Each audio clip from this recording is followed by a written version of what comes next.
ભવાની શંકરો વંદે શ્રદ્ધા વિશ્વાસ રૂપિણો યાભ્યામ વિના ન પશ્યંતી સિદ્ધા શાંતા સ્થમીશ્વરમ.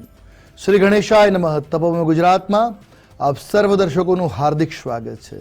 આજે જાણીએ દિન મહિમામાં. આજે તારીખ થઈ રહી છે 4 મે 2024. આજનો વાર છે શનિવાર.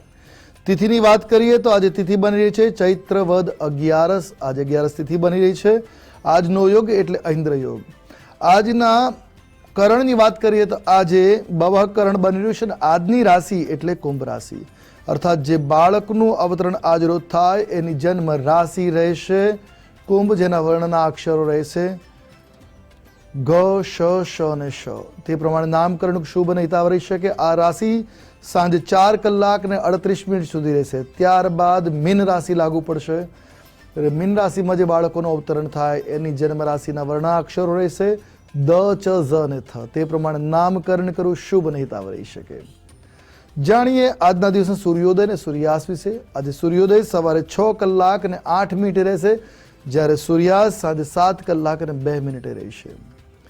દિવસના શુભાશુભ મુહૂર્તો વિશે વાત કરીએ તો આજના દિવસના શુભાશુભ મુહૂર્તોમાં રાહુકાલનો સમય સવારે 9 કલાક ને 21 મિનિટથી પ્રારંભ કરી 10 કલાક ને 59 મિનિટ સુધી રહેશે.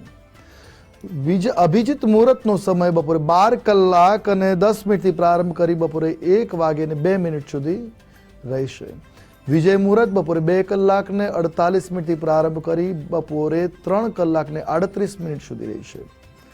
આ ઉપરાંત આજે વરુથીની એકાદશી, આજે 11 વરુથની એકાદશી. તો સાથે સાથે આજે શ્રી વલ્લભાચાર્યજીનો જન્મોત્સવ પણ, જન્મ જયંતિ પણ છે.